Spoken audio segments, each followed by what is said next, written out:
जय हिंद क्लास।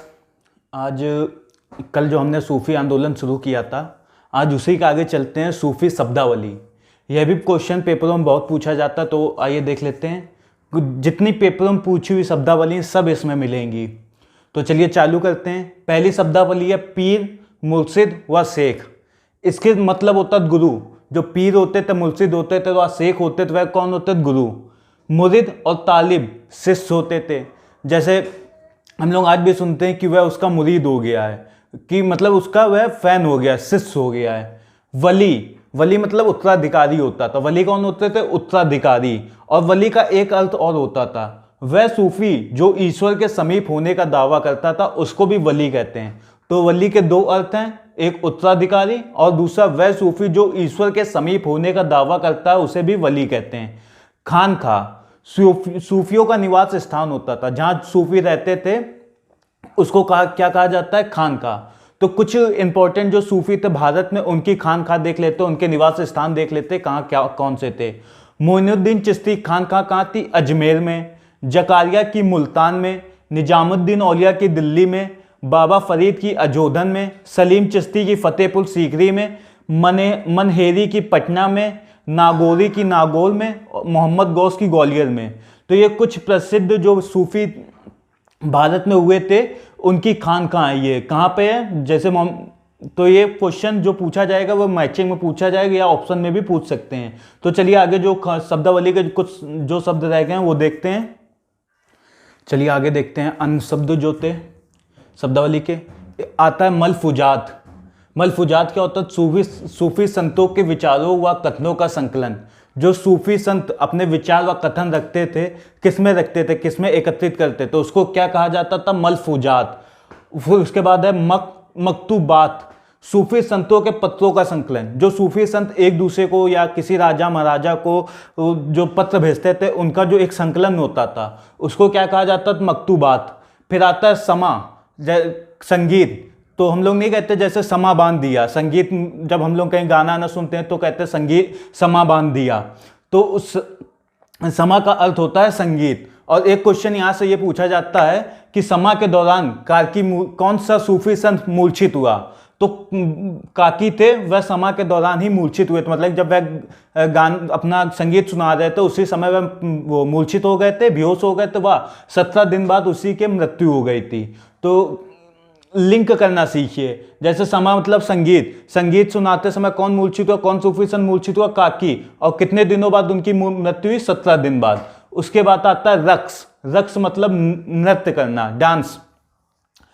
बरकत, एक सूफी का आध्यात्मिक पवित्रता होती थी, बरकत होना। विलायत, राज के प्रभाव से मुक्त आध्यात्मिक क्षेत्र। जैसे आज हम लोग के उसमें कहा जाता है विलायत मतलब विदेश चला गया या अपने राज से दूसरे राज चला गया। वैसे ही जो सूफी होते थे, वे राज के प्रभाव से मुक्त होकर किसी जंगल या पहाड़ों में जाके साधना के लिए चले जाते थे। राज के प्रभाव से मुक्त आध्यात्मिक क्षेत्र। जैसे आज के हमारे जो गुरु या संत जो हैं, वो हिमालय की चोटियों में या नागा पर्वतों में अपनी साधना कर रहे हैं, तो वो राज के प्रभाव से मुक्त हैं, तो वो आज के लिए विलायत में गए हैं। विलायत मतलब किसी राज के प्रभाव से मुक्त आध्यात्मिक क्षेत्र, यह सूफियों के लिए है। मसायक, सूफी संतों का संघ। जो आजकल संघ बनते हैं, तो सूफी संतों का संघ क्या कहलाया जाता था? मसायक। सलिक, साजक और साधक। चिल्ला होता था 40 दिनों तक साधना करना। हमारे सूफी संत जो होते थे, वो 40 दिनों तक जो साधना करते थे, उसको क्या कहा जाता था? चिल्ला। और उसके आगे आता है, अगला है हमारा चिल्ला ए माकूस। उसमें 48 दिनों तक उल्टा लटका जाता था।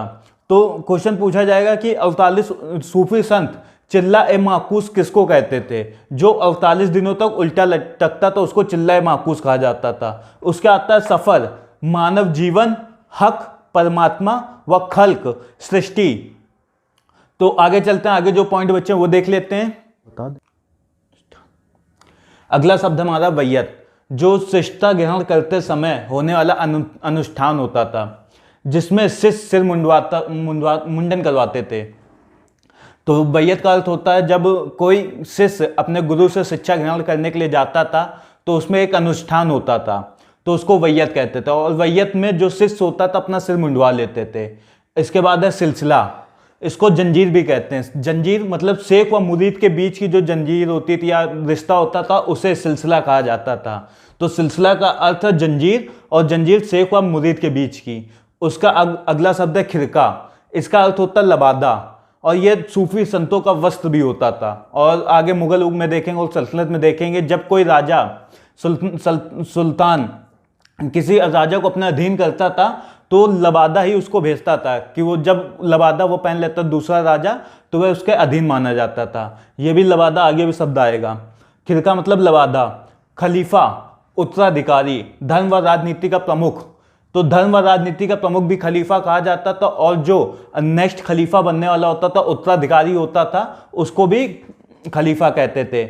जमायत खाना, ये भी खानका होती थी एक तरीके से, सूफियों का निवास स्थान। लेकिन ये जो जमायत खाना होती थी ये खान से बड़ी होती थी। और क्वेश्चन यहाँ से पूछा जाए कि जमायत खाना मस्जिद कहाँ बनी है, तो वह दिल्ली में बनी है। किसने बनाई है? अलाउद्दीन खिलजी ने। और ये इंपॉर्टेंट इसलिए हो जाती क्योंकि इस्लामिक शैली पर बनी भारत की पहली मस्जिद कौन सी? जमायत खाना मस्जिद। तो 3 क्वेश्चन यहाँ से है जमायत खाना से। जमायत खाना सूफियों का निवास स्थान जो खानका से बड़ा होता था, तो जमायत खाना इज इक्वल टू खानका और सूफियों का निवास स्थान। और जमायत खाना मस्जिद किसने बनवाई? अलाउद्दीन खिलजी ने। कहाँ पे? दिल्ली में। और इस्लामिक शैली की बनी पहली मस्जिद कौन सी? जमायत खाना मस्जिद। पर्दा, पर्दा का अर्थ होता है कि ऐसा माना जाता है कि सूफियों की मृत्यु नहीं होती है, वे संसार से मुक्त हो जाते हैं, इसे पर्दा कहते हैं। तो चलिए आगे जो पॉइंट रह गए वो देख लेते हैं। चलिए आगे देखते हैं। अगला शब्द हमारा तर्क ए दुनिया, इसका अर्थ होता है सांसारिक सुखों का परित्याग करना। फिर है जमाल, सूफियों ने ईश्वर को जमाल कहा है। तो जो सूफी होते थे वे अपने खुदा या ईश्वर को जो मानते थे उसको ईश्वर ना कहकर उनको जमाल कहते थे। तो सूफियों ने ईश्वर को जमाल कहा है। उर्स का आपने सुना होगा कि उर्स का मेला लगता है, तो उर्स का अर्थ क्या होता है? विवाह, पीर की आत्मा व परमात्मा का मिलन को उर्स कहते हैं। मेहंदी, ये मुस्लिम मसीहा जो होते थे उसको मेहंदी कहते हैं। तो क्वेश्चन मेहंदी पूछे कि मेहंदी का अर्थ क्या होता है, तो मुस्लिम मसीहा। उसके आगे 3 क्वेश्चन बनते हैं कि फिरोज शाह तुगलक ने कौन से मेहंदी को फांसी दी, इस्लाम शाह ने कौन से मेहंदी को फांसी दी, व अकबर ने कौन से मेहंदी को कैद किया। तो आइए तीनों देखते हैं कि फिरोज शाह तुगलक ने रुक्कम नामक मेहंदी को फांसी दी, इस्लाम शाह ने शेख अलाई नामक मेहंदी को फांसी दी, व अकबर ने मियां मुफ्तवा नामक मेहंदी को कैद किया। तो ये 4 क्वेश्चन पेपरों में चारों क्वेश्चन पूछे जा चुके हैं। फिर आगे आते हैं दायरा, मेहंदियों की बस्ती होती थी, जो एक उनका एरिया होता था जहां वे पर्टिकुलर रहते थे अपने निजी क्षेत्र, मतलब कि किसी राज्य के अधिकार के बाहर जो उनका बस्ती थी उसको दायरा कहते थे। तो दायरा का अर्थ क्या हो गया? मेहंदियों की बस्ती। विदत, ऐसी नई रीति जिसने इस्लाम को अपवित्र किया उसको विदत कहते थे। जैसे नक्शबंदी सिलसिले ने विदत का विरोध किया। तो क्वेश्चन इस प्रकार पूछा जाए कौन से सिलसिले ने विदत का विरोध किया, तो नक्शबंदी सिलसिले ने। विदत क्या होता था? ऐसी नई रीति जिसने इस्लाम का विरोध किया। चलिए फुतू, बिना मांगा गया दान, चिश्तियों की रसोई इसी दान से चलती थी। जो चिश्ती अपना खाना पीना बनाते थे या रसोई जो चलाते थे वो फुतू नामक दान से चलती थी, जो बिना मांगे दिया जाता था। चलिए आगे जो शब्द बच्चे हैं वो भी देख लेते हैं। चलिए आगे देखते हैं। अगला शब्द है इहाया, जो होती थी इहाया होती थी बिना जोती गई भूमि। सूफी केवल इसी भूमि को स्वीकार करते थे। तो जो इहाया मतलब जो आज की बंजर भूमि जिसको हम कहते थे कि जिसमें कभी हल ना चलाओ, उसको इहाया कहते थे। इहाया मतलब बिना जोती गई भूमि, और इहाया को कौन स्वीकार करता था? सूफी केवल इसी भूमि को स्वीकार करते थे। जियारत, जियारत होता था सूफी संतों की दरगाह की यात्रा करने वाला। और जियारत करने वाला पहला सुल्तान कौन था? मोहम्मद बिन तुगलक, MBT। MBT जियारत करने सबसे पहले किस सूफी के पास गया था? तो मोइनुद्दीन चिश्ती की दरगाह पे गया था। और अकबर ने 14 पर मोइनुद्दीन चिश्ती की दरगाह की या जियारत की या यात्रा की। उसमें से अकबर ने 14 बार जो जियारत किया था उसमें 2 बार पैदल, 1 बार सलीम के जन्म के बाद और हल्दी घाटी युद्ध के बाद। और सलीम का जन्म भी मोइनुद्दीन चिश्ती की दरगाह पे हुआ था। ये जब वो अकबर देखेंगे तब इनके बारे में पढ़ेंगे। तो जियारत सूफी संतों की दरगाह की यात्रा करने वाला, जियारत करने वाला पहला सुल्तान MBT सबसे पहले जियारत करने किसके पास गया था? मोइनुद्दीन चिश्ती। और अकबर ने कितनी बार जियारत की? 14 बार। 2 बार पैदल उसमें से, 1 बार सलीम के जंग के बाद, ये 1 बार हल्दी घाटी के युद्ध के बाद। तो जब ये कनेक्टिंग करेंगे कि कौन सा क्वेश्चन कहाँ हो सकता है, कि जियादत के अंदर कितना क्वेश्चन पूछे जा चुके हैं, वो सब यही है जियादत। इसके बाद आते हैं अदाब उल सूफिया। सूफियों की आचरण संहिता होती थी। तो अदाब उल सूफिया क्या होता है? सूफियों की आचरण संहिता। तो चलिए कुछ शब्द और रह गए वो भी देख लेते हैं। अगली हमारी मजजूब।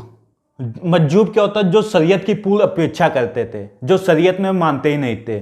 जैसे मुस्लिम अपने शरीयत को बहुत मानते हैं, मुस्लिम धर्मगुरु या मुस्लिम जितने भी होते हैं वो शरीयत के हिसाब से ही चलना पसंद करते हैं। एग्जाम्पल आप देख लीजिए, अफगानिस्तान में जो नई वो बनी है, सरकार बनी, वो शरीयत के हिसाब से ही वहाँ कानून लागू कर रही है। तो मजजूब जो होते थे, जो शरीयत के हिसाब पूर्ण अपेक्षा करते थे। अफगानिस्तान में जैसे लोग शरीयत की उन्होंने लागू किया है उसकी जो पूर्ण उपेक्षा करते थे, उसको गोली मार देते हैं या फांसी दे देते हैं या सर कलम कर देते हैं। वैसे ही पुराने ज़माने में जो हमारे अकबर औरंगजेब के समय में भी होता था, सूफियों के समय में भी यही हाल होता था। तो मजजूब कौन होते हैं? जो शरीयत की पूर्ण उपेक्षा करते थे। और एक क्वेश्चन ये पूछा जाए कि औरंगजेब ने किस मजजूब को फांसी की सजा दी? दारा के साथ। तो औरंगजेब ने शमशद नाम के एक मजजूब को दारा के साथ मृत्युदंड दिया था। तो ये क्वेश्चन लिंक करवा लीजिए कि मजजूब क्या होता है? जो शरीयत की पूर्ण उपेक्षा करते हैं। और औरंगजेब ने शमशद नाम के एक मजजूब को दारा के साथ मृत्युदंड दिया था। अगली है हमारी मलफूजात। सूफी संतों की वार्तालाप होती थी। जो सूफी संतों की वार्तालाप होती थी, एक दूसरे जो बात करते थे, उसको क्या कहा जाता था? मलफूजात। अगली है खिलाफत। गुरु के द्वारा अपने शिष्य को दिया गया आध्यात्मिक अधिकार पत्र। गुरु जो अपने शिष्य को एक लेटर लिख के भेजता था कि अब तुम पूर्ण रूप से, जैसे हम लोगों को स्कूल में 12th के बाद हाई स्कूल में होंगे तो सर्टिफिकेट मिला कि आप पास हो गए, तो हम लोग फर्स्ट ईयर में गए। जो पत्र देते थे, अधिकार पत्र, उसको खिलाफत कहते थे सूफियों में। तो गुरु के द्वारा अपने शिष्य को दिया गया आध्यात्मिक अधिकार पत्र क्या कहलाया जाता है? खिलाफत। तो ये हमारी सूफी शब्दावली है जो पेपरों में बहुत पूछी जाती है। 1-2 क्वेश्चन अधिकतर पेपरों में मिल जाते हैं, मैचिकों में मिल जाते हैं। तो कल हम इसके आगे से शुरू करेंगे सूफियों में जो सिलसिले थे उसके बारे में। तो और किसी को जो कोई टॉपिक या कुछ समझ में ना आया वो नीचे कमेंट बॉक्स में लिख दें।